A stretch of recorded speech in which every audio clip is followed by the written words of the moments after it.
नमस्कार, आप सभी दर्शकों का लाइव लगातार में स्वागत है। आपको बता दें कि लगातार जिस तरीके से झारखंड में सभी लोग अपनी अपनी मांगों को लेकर के, अपनी अपनी नियुक्ति को लेकर के रोड पर उतरते हैं, तो जहां झारखंड एक तरफ युवा हो रहा है तो वहीं दूसरी ओर युवाएं जो है वो लगातार अपनी मांगों को लेकर के अलग अलग लोगों के दरवाजे खटखटा रहे हैं।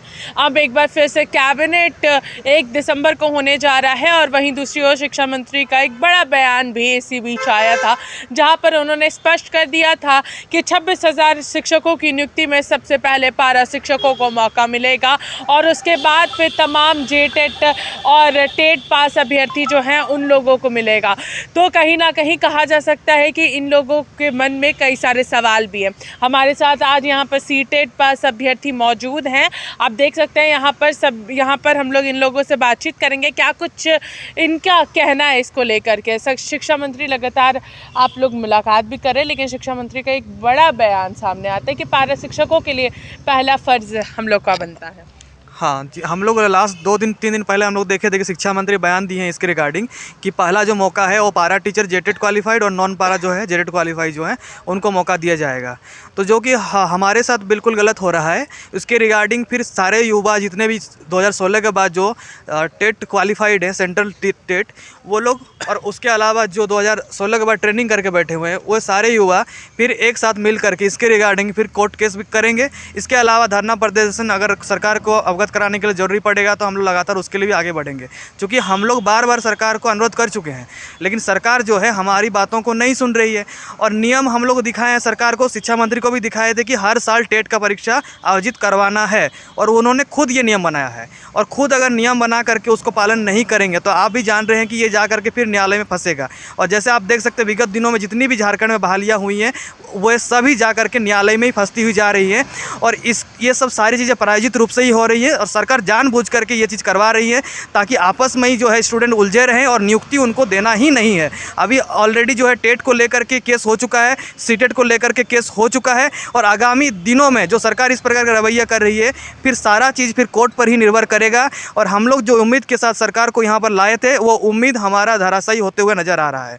और हम लोग देख रहे हैं कि सरकार जो है छात्रों के हित में कोई भी काम नहीं कर रही है। अभी नियोजन नीति की सुनवाई आएगी, अगर वो खारिज हो जाता है तो सारी नियुक्ति प्रक्रिया बाधित हो जाएगी। और इसमें भी जो हम लोग अभी कोर्ट के जो चले गए हैं सारे लोग कि हर साल टेट का परीक्षा का आयोजन होना चाहिए और नहीं होता है तो फिर सीटेट को यहाँ मान्यता देना चाहिए। शिक्षा मंत्री पिछले दिनों में हम लोग को एक चीज़ बोले थे कि हम लोग सुने थे कि जो पंचायत सचिव हैं उसके रिगार्डिंग उसमें एक चीज़ बोल रहे हैं कि ये रघुवंश दास सरकार में जो पाप हुआ है उसको हम लोग क्यों धोएं।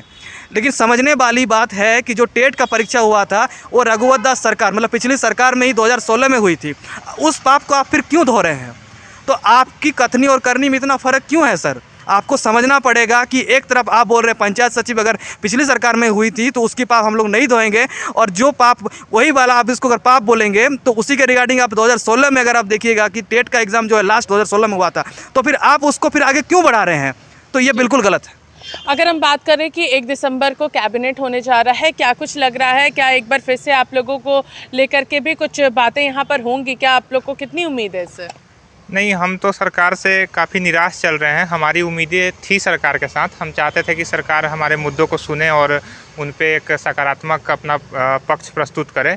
लेकिन हम जब भी सरकार से मिले तो सरकार जो हमारे शिक्षा मंत्री महोदय हैं वो काफ़ी नकारात्मक रवैया रहा उनका। उन्होंने काफ़ी बेरुखी के साथ हमारे साथ व्यवहार किया है और हमारे साथ एक पराये वाला व्यवहार किया है, क्योंकि हम इस राज्य के नागरिक हैं और हम लोगों ने अपनी योग्यता को साबित किया है सीटेट परीक्षा में।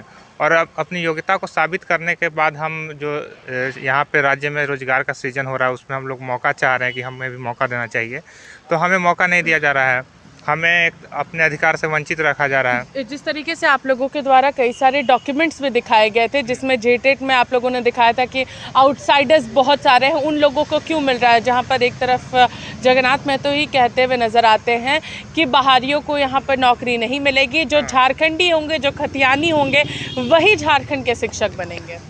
ये अभी तक तो सरकार ये निर्धारित भी नहीं कर पाई है कि यहाँ के मूल निवासी कौन है, और इस पे जो कानून सरकार बना रही है वो भी उल्टा सीधा कानून बना रही है, ऐसे कानून बना रही है जो शायद कोर्ट में जाके फंस जाएं।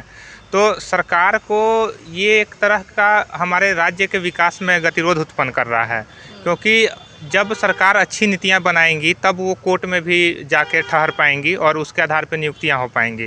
तो हम तो ऐसी जो बेकार की जो नीतियां सरकार द्वारा बनाई जा रही हैं उसकी भी आलोचना करते हैं, क्योंकि इस तरह की नीतियां नहीं होनी चाहिए। ऐसी नीतियां होनी चाहिए कि सबको रोज़गार मिल सके, केवल सीटेट वाले ही नहीं बल्कि और भी क्षेत्र के जो छात्र हैं जो कि सक्रिय हैं, पढ़ाई कर रहे हैं लगातार। तो जब इतना लंबा मेहनत करने के बाद उन्हें रोज़गार नहीं मिलता तो वे काफ़ी हताश होते हैं। और सभी छात्रों के साथ जो है हमारी सहानुभूति जुड़ी हुई है और हम सभी छात्रों से अपील करना चाहेंगे कि वो अपने लिए और साथ ही साथ हमारे साथ भी मिलकर सरकार के विरुद्ध में आंदोलन करें, आवाज़ उठाएं। समय सीमा की भी एक बहुत बड़ी बात यहाँ पर है, जिसको लेकर के बहुत सारे अभ्यर्थी अपनी आवाज़ बुलंद करते हैं। तो कहीं ना कहीं आप लोगों को भी समय सीमा की कहीं ना कहीं जाकर के परेशानी ज़रूर हो रही होगी। कई सारे लोग समय सीमा से भी परेशान हो रहे होंगे। जी, कई सारे अभ्यर्थी हैं इसके रिगार्डिंग। पिछले दिनों हमारी बातचीत भी हुई थी और 5 नवंबर को ट्विटर में आंदोलन भी हुआ था उसके रिगार्डिंग कि उम्र तो किसी का ठहरता नहीं है और सरकारें बस वादा कर देती हैं और सही समय पर पूरा नहीं करती नियुक्ति, जिसके चलते क्या हो रहा है कि बहुत सारे लोगों का जो है उम्र क्रॉस कर जा रहा है। तो क्या सरकार उनके लिए फिर एज रिलैक्सेशन देगी, और एज रिलैक्सेशन देगी तो कितना साल का देगी, ये भी एक सवाल है। और अभी तक जो है पिछले दिनों ये था कि जैसे दारोगा का या फिर सिपाही भर्ती जो होता था उसमें भी लगभग जो है उम्र सीमा में जो है 35 साल रखा गया था, लेकिन घटा करके इसको अभी 25-26 साल कर दिया गया है, जिसके कारण बहुत सारे युवा जो लगभग 5-6 सालों से जो नियुक्ति नहीं हो पा रही है, और बीच में कोरोना काल का जो सरकार ने कहा कि अभी कोरोना के चलते हम लोग दे नहीं पाए हैं, तो बहुत सारे लोगों का उम्र भी क्रॉस हो गया है। तो सरकार को ये भी समझना चाहिए कि जिनका उम्र क्रॉस हो रहा है उनके लिए आप फिर क्या करने वाले हैं, उनके लिए भी एज रिलैक्सेशन के बारे में आपको सोचना चाहिए। कहीं ना कहीं कहा जा सकता है कि जिस तरीके से सूबे के शिक्षा मंत्री जगन्नाथ महतो अपने बयान को लेकर के सुर्खियां बटोरते हैं, तो वहीं दूसरी ओर उन बयानों के कारण यहां पर अभ्यर्थियों की ज़िंदगी जो है वो भी दांव पर लगी रही है। और जिस तरीके से जेटेट और सीटेट के तमाम अभ्यर्थी जो हैं, जो जितने भी अभ्यर्थी जो है वो टेट पास किए हुए, उनको कहीं ना कहीं इस 26,000 शिक्षकों की नियुक्ति में जो मौका नहीं मिल रहा है, इसको लेकर के तमाम अभ्यर्थी जो है वो काफ़ी निराश है और कहीं ना कहीं शिक्षा मंत्री से भी इनका उदास जो है वो भी नज़र आ रहे हैं। तो देखना ये होगा कि आखिर 1 दिसंबर को होने वाले कैबिनेट में क्या कुछ निर्णय लिए जाते हैं, और वहीं दूसरी ओर जिस तरीके से 26,000 शिक्षकों की बहाली होने जा रही है उसमें किस तरीके से शिक्षा मंत्री क्या कुछ फेरबदल करते हैं। इसी के साथ देखते रहिए लाइव लगातार। रांची से मैं पूजा, नमस्कार।